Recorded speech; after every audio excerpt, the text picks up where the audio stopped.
Thank you for joining me today. I'm Phil Little, host of the Private Investigator Experience podcast, where with my co-host Wade Little, we look at cases in the life of a private investigator. But this is a short post where I deal with questions that we've been asked, and I look at events out around the world that might affect us here at home. If you've been with me before, you know my background from military, law enforcement, intelligence service, and global security, and that my interest in counterterrorism intelligence really grew from my involvement in Israel and southern Lebanon.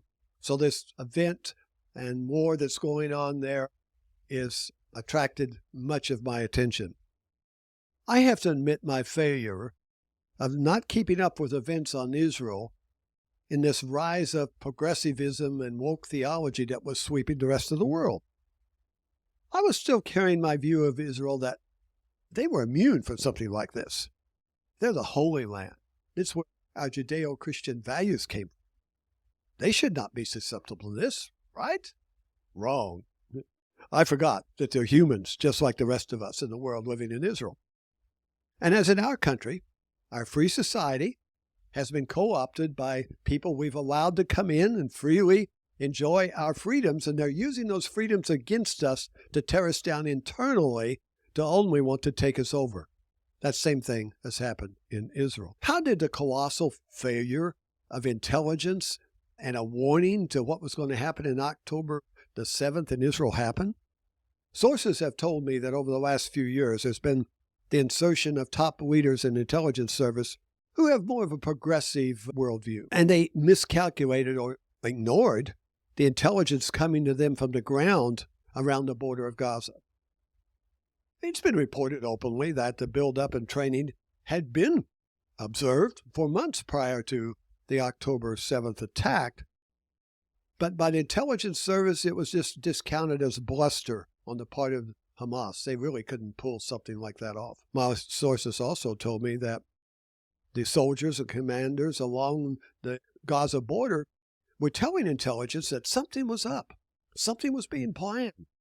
Something didn't feel right. They should bolster the border and the military operation there. They needed to be aware something was being planned.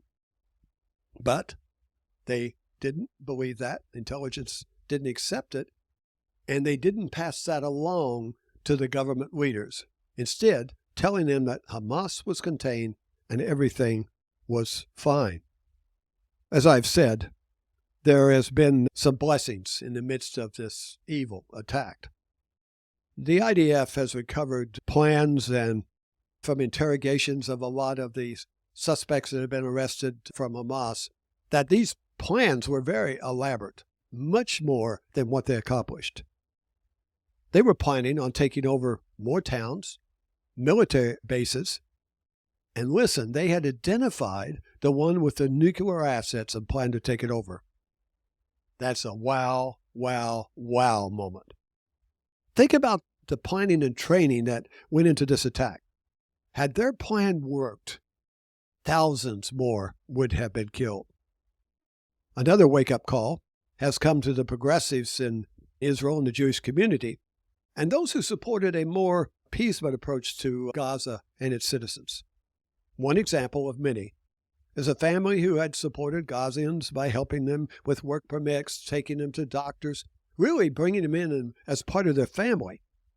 Well, one of the women that was involved in that watched her family be slaughtered by the very person they'd had in their home who they had helped to become part of the family. That's a wake-up call, not only for them, but for us.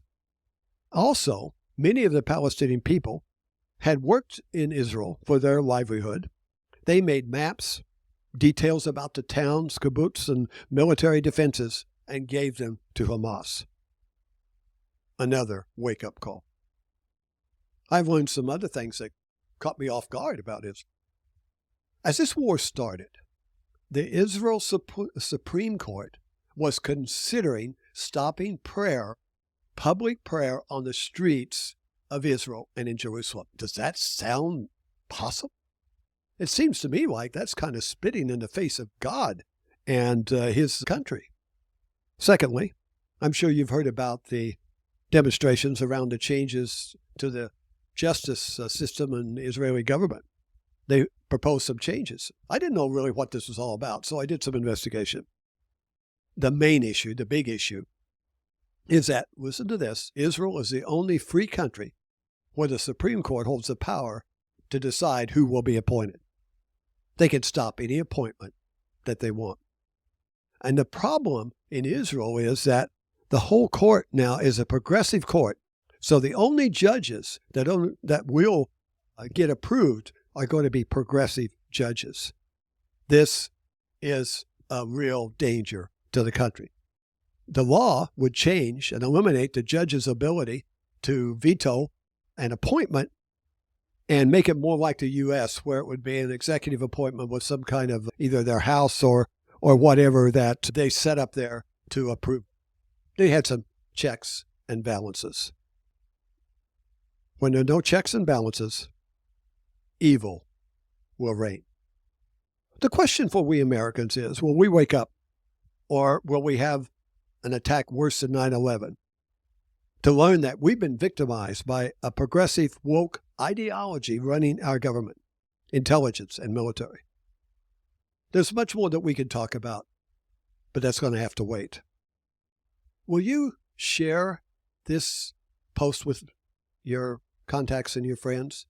Like, share it, subscribe, hit the notification bell, and leave me any comments you would like on any of the posts and questions. I appreciate getting those. Or you can email me at pi777@gmail.com. I know this is good news or pleasant to hear, but God is in control. Remember that. Will you step out of the crowd? That place of anonymity that you think you're safe.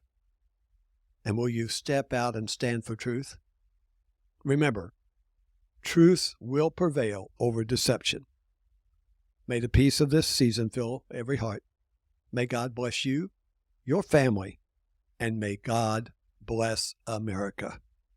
Until next time, be safe.